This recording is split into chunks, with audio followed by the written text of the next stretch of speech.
Welcome to the NSCHBC Edge Podcast, leading the way in the business of medicine. Now here's your host, Terry Fletcher. Hello, everyone, and welcome to the NSCHBC Edge Podcast. I'm your host, Terry Fletcher. The Edge Podcast is brought to you today by the National Society of Certified Healthcare Business Consultants. Our goal is to discuss healthy business principles, have the conversations on the business side of medicine, so that you and your practice can be profitable and successful for years to come. As many of you know, the NSCHBC is a proactive organization with over 300 members, including legacy members, that share their wealth of knowledge and expertise with each other, whether it be in the legal field, the accounting field, the RCM field, the business management field, or value-based care, AI, and more. We have every kind of consultant that focuses on the healthcare industry you could want. Today we welcome back NSCHBC member Vinod Sankaran. I hope I pronounced that right. We call him Vinny, CEO and founder of MBW RCM, who has 20 years experience in operations, financial analysis, strategic planning, and marketing. At Medical Billing Wholesalers RCM, he is involved in applying his experience to optimize revenue cycle processes, flows to improve client profitability and performance, and we are so happy to have him today because our topic is one that's on everyone's mind these days, AI in healthcare. As consultants, we have to ask the tough questions as this freight train comes straight for us. And Vinny and I today will try and give the pros and cons of this innovation and recommended guardrails to protect your practice and keep real-time integrity of the business practices within your medical clinics. So, Vinny, welcome to the podcast. Thank you, Terry. Happy to be back. And it's been a while. It has. I think the last time we talked, we were talking about, and it's been about 4 years, we were talking about revenue cycle management. I think we did it as a roundtable with one of our other members. But now that we are, fast forward into 4 years later, 2026, AI, I feel like I talk about it every day. And so I appreciate the fact that you are a subject matter expert on this. I know at our annual conference, I think you gave a talk on this as well. Is that correct? That is correct. I have actually been talking about automation and AI in revenue cycle, healthcare for practices in general for the last, I would say, about a couple of years. And this industry is changing really fast. So I don't know if I'm an expert, but I am trying my best to learn as much as possible because it's changing really, really fast. Well, I think what's helpful is I know that if I have a question on it or if I'm kind of at a crossroads on the pros and cons, you're my go-to guy. So All right. let's see what we can come up with here. And I'm just going to kind of talk about, let's first kind of give the pros. Let's be positive first, and then we'll drop the hammer. So because there's been some things that I've been involved in that concern me as far as AI, but I do see the benefit, but I'm very nervous about just how quickly it's becoming a thing. So first of all, we know that efficiency, faster diagnostics and for physicians to detect irregularities and things, personalized treatment from, some of the machine learning. It definitely helps our rural, patients and things like that. What are some of the other benefits that you're seeing? And are you focused more on the RCM side versus also the clinical side, or both? Or Kind of both. So a few benefits you mentioned, absolutely, Terry. Let's start on the positive side. So right after ChatGPT became a big thing, AI kind of, flooded the market for everybody. Regular use, be it for emails, and then it obviously trickled into healthcare in different varieties, right? So front office, it can make the staff more efficient because, front office staff is the toughest to hold on. Attrition is the big problem. Training and retaining them is the problem. So AI can do a lot of stuff to help, right? Also, there are a lot of ambient listening tools. That's so when the doctor or the provider is with the patient, it can actually listen. It could document a lot of and reduce their clinical documentation and reduce their paperwork and help with burnout. So those are the positives. And again, like you mentioned, diagnostics, right? There are a lot of AI tools. It's like getting a second opinion from a doctor. So the AI goes through and it gives you a lot of data. So A lot of positives for AI, absolutely. But what happens is many times I'm seeing, not only in healthcare, but every other industry too, you start becoming really dependent on AI, and Yeah. then the human touch is gone. If you don't have the human in the loop, you are still the quality control, right? So, for example, you're a coder. Autonomous coding is a big thing, right? And for some specialties, it does a good job, the AI. But if you take out the human and just trust AI, now that's where I see the problems coming because AI is volume business, right? So if there's no mistake, great. But Teddy, if there's a mistake, that mistake could be 1,000 mistakes, right? So same Right. with automation, same with AI. So that's where the positives are great, but you want to focus, but you need quality control, you need human in the loop. That's what I would add in terms Yeah, of and that. Yes. it's funny you mentioned the coding part because I think some people mistake auditing for coding. And yes, Mm, I've been in the industry 40 years, and so yes, I started, as a coder. But now 80% of my business is auditing, and it's not just mm, what's in front of you, as you know, it's what happened before, what happened today, and then what is supposed to happen based on those medical decisions. And so you have to look at the entire clinical picture of that patient, not just coding from one report. And it's funny because I do a lot of auditing ongoing mm. for practices that have AI internal auditing, and it's like 50% incorrect because Yes. they don't. How do I kind of say this?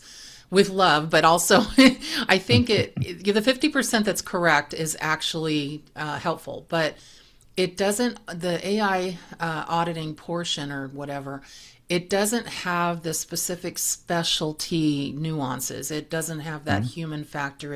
It doesn't take into account, like I said, before, during, after. It just takes into whatever you feed it today.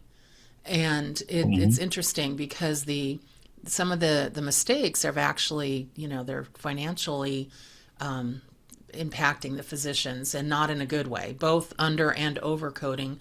And so it's interesting because when I look at some of the AI, and I still see, I right now I'm seeing a lot of coders plugging things in. You mentioned Chat GPT and mm. saying, how do I code this without, and I know you'll say something to this, without verifying. So they basically take it at its that's the truth, instead of saying, well, let me Mhm. make sure. Correct. So two things for that. And we'll talk a lot more in the drawbacks and challenges. First Yeah. is ChatGPT is not HIPAA compliant. You don't have a BAA with them. You don't know how they're going to Right. use the data. So I would never feed patient information in ChatGPT or any of the open AI LLM models. That's not a good idea. Asking one of these LLMs to write an email for you, maybe edit your draft proposal, something. Okay, makes perfect sense. But PHI, very different. So that is a whole different discussion. I think we should talk about it a little later in the drawbacks and cons. But coming back to coding, the reason I mentioned coding is we have worked with a couple of AI companies that work on coding, and it's very specialty based, right? So, emergency department, for example, we worked with the company for a few years, and the AI gets a little better. But again, there's a lot of variables, and even though it is good and faster, it's still not a human. So there's only so much it can do. So it gets to maybe 60% or something. You said 50, it could get to 60, 63. I've seen, but the rest has to still be done by humans. And also the 60, 65% that the AI does, and you're happy, you still need to even quality control and check that. Random check everything to begin with, and so on. So that's what we've seen in autonomous coding piece. Now, coming to other parts of AI, especially in revenue cycle, where I've seen it a lot more, I'll come to practice in just a second. AI voice agents, right? These are AI agents that actually make phone calls to either patients, to insurance company for either verification of benefits, prior authorization, AR and denial follow up. So it does a decent job. But the point is, everything has to be checked. So let's say the AI agent makes 100 calls to, let's say, Blue Cross, United, whatever the case might be. When it comes back with the results, I don't know if the result is complete, if it is accurate, if it is not. So I need a person to actually go and check everything. Some it comes back and say, I cannot get you data. That's the easy part. Then we know, okay, a human is going to do that. Great. But when it comes back with data for, let's say, 60%, 70%, 80% of the cases, I still have to double check everything. At least, just like you said about coding. Sometimes coding audit takes more time than coding for a fresh chart. That's what everybody who does coding tells me. So similarly, when we check an AI voice agent, it takes us time just to double check and verify the work because you cannot send out information without checking. That's kind of Gotcha. what we're seeing with AI. Right. And because also when I see providers, plugging things in and using it for Mhm. medical records, it Yep. reads to me almost like a Harvard paper instead of actually reading like a medical note. It's like that's not how you talk. You need. So we both mentioned Right. ChatGPT. One thing I like it for, and you'll laugh at this. So if I'm having a problem with a client or Mhm. somebody and I want to write an email, I'll write up the email, make sure I don't put somebody in the email address until I'm done with it. Get all Mhm. my petty thoughts out, Mhm. Mhm. say what I want to say, and then I'll cut Mhm. and paste it in a chat GPT and say, make this more professional and not petty. So, Perfect. and Perfect. that Yeah. actually goes, actually when they rewrite it, I'm like, oh, that's really nice. And it makes me Yes. look better. Absolutely. But again, as you train it more, be it ChatGPT, I started using, then I've used Claude, I've used what do you call it, Gemini. These are all more And conversational. So Copilot, exactly what yeah, you said. yeah, exactly. Copilot, yeah, I'm a MacBook guy, so not so much in Copilot. But there are a couple of things called agentic AI, right? So Claude, and there's another company called Manus that actually can do, Excel work for you, And PowerPoint, Grok, work yeah, on they some all do that, proposal, yeah. Grok, stuff like that. So that is kind of useful. But like you said, exactly, I'll tell it make it more diplomatic, more professional, and you still need to proofread. It should You still still have to sound like proofread. you. Exactly. Well, and that's, that kind of brings me again to now we'll kind of get into the cons. And I hope our listeners don't think that we're going to have so much more on cons, but it's not so much cons as it is, we want to give you a heads up on what to look for. So even though has, that the positives in it, because it does make life easier, it does in a lot of ways. But Vinny's right. We rely on this so much. We sometimes can overlook things and kind of liken it to when we used to have paper charts, and now we have EMRs. EMRs are great, but they've kind of allowed physicians and providers to cut and paste their way, to health instead of really talking to the patient and getting that free type narrative down on what actually happened. We're now just looking at bullet points. And so I see a lot of sometimes, well, I shouldn't say a lot. It's actually improved, and not luckily they learn, but the hallucination factor of some of these services, Mhm. like saying something is, um, what's a good one? If you have a similar word, and then it'll just assume the next word. It's kind of like texting, where Mhm. you're on your phone and you're texting somebody, and I have an iPhone, and it likes to tell me what the next word is, and I'm like, that's not the word, or Correct. it wants to call my husband Tim instead of Tom. So Yes. those kinds of things you have to be careful. But let's start with privacy risks and data. So, because AI systems, they require a lot of sensitive medical data to function and to learn, wouldn't Mhm. that make them kind of, targets for cyber criminals and ransomware attacks? 100%. 100%. Even before AI, medical data was more valuable than your personal data or credit card data. That's been the case for, I don't know, almost 20 years now. Yeah, In the black market, it's always been like that. Now, like you said, anytime you have aggregate data, especially medical data, the bigger it is, the bigger the risk is, right? So remember what happened with Change Healthcare, right? They didn't have two-factor authentication, and that was a disaster for so many people involved, right? And all the insurance payers are using AI, so the doctors are trying to play catch up. At the time, they're making mistakes, and like you said, data privacy and HIPAA compliance is not the best in most practices. And now when you add an AI to it, you're just exacerbating the problem, just becomes bigger and definitely a target for ransomware, cyber criminals, absolutely. So you need a compliance plan. You need to have cybersecurity insurance, but you need to do everything. Just having the insurance doesn't help. You need to do everything to prepare so that you don't get attacked, right? right, If this, right. yeah, because it's a numbers game for the hackers. If Now, they see it's tough to hack in, they're going to move on to the next they're going to target. want, That's yeah, usually how they work. it's almost like inviting risk. Yeah. Correct. So, I have a question about something. This could be me watching too much Netflix, Stranger Things, but, Please. I see these, AI dogs out there doing sniffing stuff, and it's kind of Mhm. scary to me, these little mechanical things running around. And I look at some of these things in AI, the algorithmic bias sometimes because how it's trained, it can inherit and amplify maybe some healthcare inequalities or can lead to inaccurate diagnoses. There's some Yeah. gray areas that if the AI is relied on for a recommendation, or that's where you're getting the diagnostic information instead of making that decision yourself as a provider, aren't there some legal and ethical challenges there? And not just for the Absolutely. physician in the facility, but the AI developer. And I think it goes back to what you says: verify, verify, verify. You can't just take it as gospel, right? Yeah, it can be the only source of truth, right?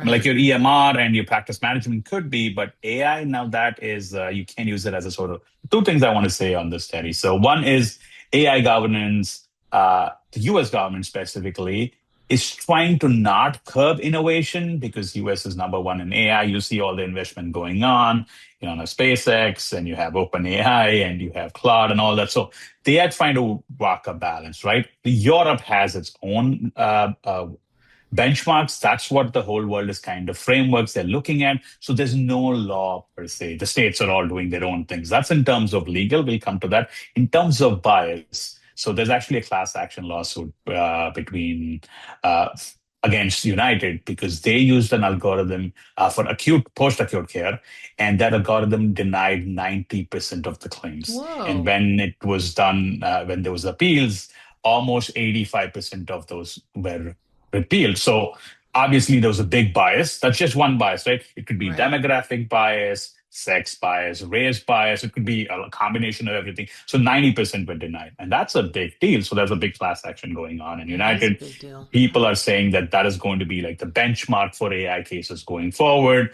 So there's a lot of things going on in the legal framework and the bias. I'm just combining both together because it's already out there. The questions you're asking is already happening as we speak. I'm talking only in the US right now. Europe has its own issues. The other countries are dealing with their own in their different ways. And each of the state have new laws. Now it's confusing. We don't have one federal law now. And it's the wild, wild west, especially in terms of governance and Which laws surprises in me terms of AI. with the current administration because they're all about the lawsuits right now and all about the rules and making sure that everything, crosses their T's and dots their I's. So I'm assuming it's Correct. coming, but it seems like it hasn't been in the forefront. When I go back to talking about the hallucination thing, I just want our listeners to know what I meant. So, for example, when you type in sometimes or say ruptured, it'll say Achilles. Well, there was one report I was reading, medical record that for an audit, and it said ruptured Achilles, but then during the report, it went through because somebody just went ahead and put that in under the AI listening ambient. And it was actually a ruptured appendix. And they both, the Mm, next word starts with A, nobody checked. And I'm like, well, those are two very different things. So, very. those kinds of things, again, it's still like having a scribe that's sitting there with pen and paper. You have to verify and check even the AI information because, again, it prompts. Some of your words prompt a next word, and it Yep. could harm the patient. It could be a mistake, and you have to be so careful with that. 100%. 100%. That's what happens when you get overly dependent on You a do, technology. It yeah. could be any technology. Did you see what happened in Pennsylvania with that lawsuit with the Commonwealth of Pennsylvania against Character Technologies? Now, I don't always like to name companies, but it's in the news, so this is not Right. talking out of turn. So on May 5th, charges that a Character.ai chatbot, they Mm, held itself out as a licensed medical doctor. So there was a sting operation by Pennsylvania Professional Conduct Investigator, they call it PCI. They asked the mm, chatbot, whose name was Emily, if it could complete a depression assessment and says it replied, quote, It's within my remit as a doctor, unquote. Oh, Oh my gosh, yes. I was oh my like, God. holy moly. So they, and also the chatbot allegedly claimed to be licensed in Pennsylvania and gave the PCI, again, the Professional Conduct Investigator, a fake national provider number. So Wow, I my was going to ask concern, that. yeah, Wow. is that they're learning so fast that they're picking up even how to get the system to work for itself. Again, I'm going back to my Stranger Things Mm. episode, or what was that? There was a movie, about that too. I'm so nervous about the fact that this is going to take over humans, and it makes me Mm. very, very nervous. Yeah, there are a couple of movies like that. One is the Terminator movie, that Oh is yeah, and Total Skynet. Recall and all that. Yeah, Yeah, Total Recall. You have Minority Report, where they arrest you that's what before it you was. commit a My Tom crime. Cruise. Yeah. Yep, that is the one. Oh my Yeah, there are gosh. many But movies when we like talk that. about that human connection, and I think you mentioned this, over reliance on Mm. AI algorithms and screens, it definitely diminishes the vital face to face. And Hmm. somebody said it diminishes the empathetic bond between doctor and patients. And, obviously that's foundational medical trust. But Vinny, Right. I was looking at something on, I think it was WebMD or one of the online, how people try to diagnose themselves. And they have where doctors can answer the question and they can have where AI does. And I actually thought AI was more human, if that makes sense. It was very empathetic. It was nicer. Yes. It was weird. Yes. So, a couple of things to add. So, just after EMRs, right? EMRs were supposed to make the doctors easy. The data was supposed to talk to each other. That never happened. So, many of the doctors, even before AI, they're looking at the screen when they're talking to the patient. So, that bond is already kind of not there many times because they're basically documenting, right? Because they have Yeah. to fill in all these screens, especially like Epic or any of the EMRs are kind of like that. So, that's already there. Now with ambient listening, so hopefully they can at least look the patient in the eye, look at them at least for a minute or two before they go back and start typing. So it can help a little, but again, I'm coming back to the same thing. Once you depend on technology, even like say your phone, right? When I was growing up, I used to remember 10, 15 phone numbers. I remember mine and my wife's. That's all I know right now because we use our phone all the time. Right. Similarly, right? As you start using AI for anything, writing an email, so it might doesn't not going to happen overnight, but you do it, use it for 4 years, 5 years, you're going to forget how to write an email, right? Same thing with an Excel file, a proposal. Same thing's going to happen with coding. So that's why you need human in the loop. You don't want to forget what you're doing. And yes, AI is supposed to make you more efficient, not do everything you do. Right. Then you forget your humanity. And that's where I think that's the fine line we are trying to balance. And we should use it to be more efficient and move away, let's say, admin stuff. Doctors are burning out. You don't want that. Medical staff is burning out. So if it can help alleviate all the bad points, now that is where we want to be because there's a shortage of doctors, there's a shortage of providers, there's a shortage of nurses. So if it can help alleviate those things, then it is a win-win.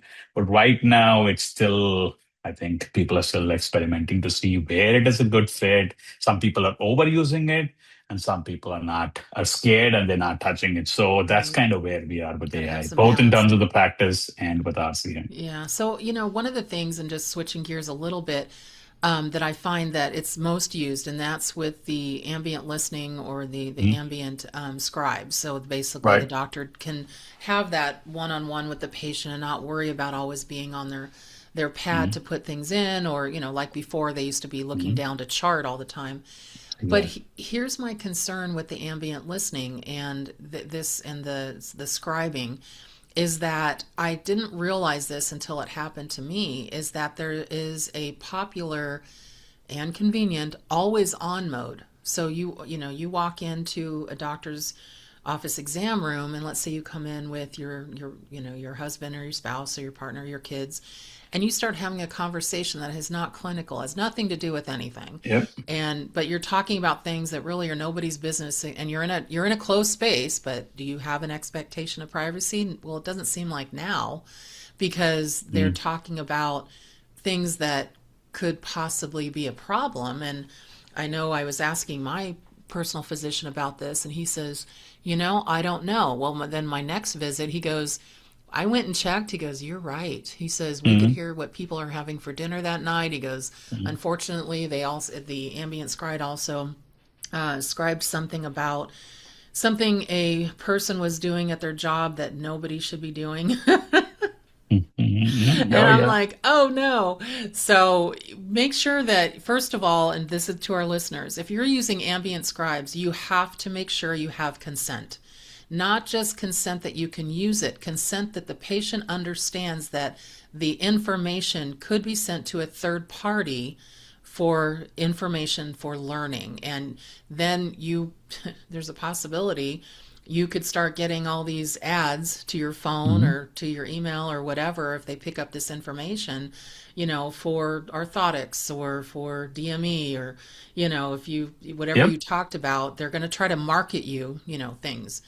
And so I think sometimes people say, well, we just get the informed consent saying we're using it, but I don't think patients understand that it's transmitting their entire conversations.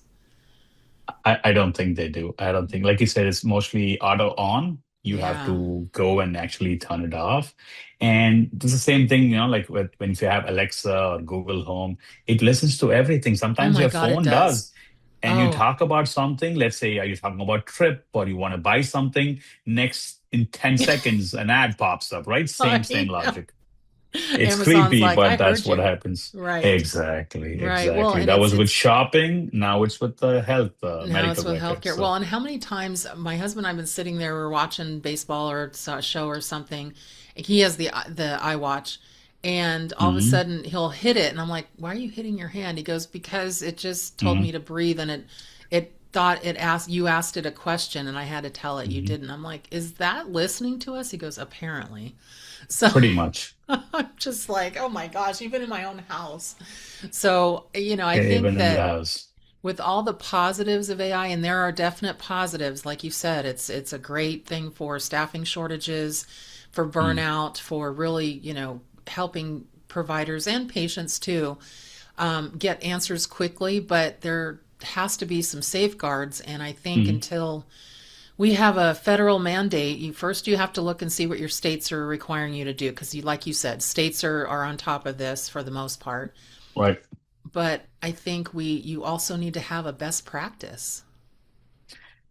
Yes. First, you want to document it. Like you document your process flow, you want to know, like in RCM, we document the whole life cycle of a claim. In a practice, you want to see where, how the patient flows. Similarly, you want to know where AI is used. Do you know where AI is used? Are you using it for patients?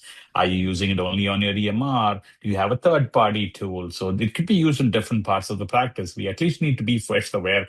What are you using? How are you using it? Is it part of your EMR? Did you buy a third party tool for listening or for coding or for denials? There's so many vendors out there, and many of them promise the world. And only when you implement, you understand that, hey, technology is there, but they don't understand RCM. And it takes time to, fix it to your practice or your company, make sure that it works according to what And you make need. sure So you this is get your BAAs with these companies, because and correct. read the contract. Read the So, contract. yeah, That's you a need good to know one their third because party reach. correct. And many of them make you sign 1 or 2 year contracts. So you want to make sure you can get out. If it's not working for you, do a pilot, especially with AI. I recommend everybody test it out first before you sign No, anything. that's a good Is it a good idea. fit for you? Yeah, Yeah, pilot, no, that's a because these really are great all idea. startup companies. They're looking for market share. So if you tell them you want to do a pilot before you sign, most likely they will say yes. If they say no, that means there's a problem. There's a problem, right? No, that's a great idea. Well, Vinny, this has been very enlightening. We could talk about AI all day. It's crazy, That's right? true. Yes, it is. It is crazy. That is true. That is true. Well, I'd like to thank you for being on the podcast today. So we hope to have you back soon. Thank you so much, Lenny. Thank you for having me. To contact Vinny for your billing and RCM needs, go to nschbc.org and click on Find a Consultant and type in his first name. He actually has the VINNY in there, and his contact information will come up. To find any consultant in the business of healthcare space, you can also go to nschbc.org, the website, and click on Find a Consultant and type in what services you need, and consultants with that background will come up for you in different states around the country. Also, as a reminder, the nschbc.org website offers free monthly webinars on a variety of topics, as well as a quarterly Medicare regulatory update and a yearly business conference in June, as well as a consultants retreat in January. Please go to nschbc.org and click on the tab Upcoming Education. We have a variety of topics for 2026 that you don't want to miss. That's it for us today, everyone. Make it a great day, a great rest of your month, and thank you for listening to the award-winning NSCHBC Edge podcast. I'm your host, Terry Fletcher. Thank you for listening to the NSCHBC Edge podcast. Join us on the second Tuesday of each month as our consultants tackle the complexities of navigating the business of medicine. You can reach us on the web at nschbc.org, the National Society of Certified Healthcare Business Consultants.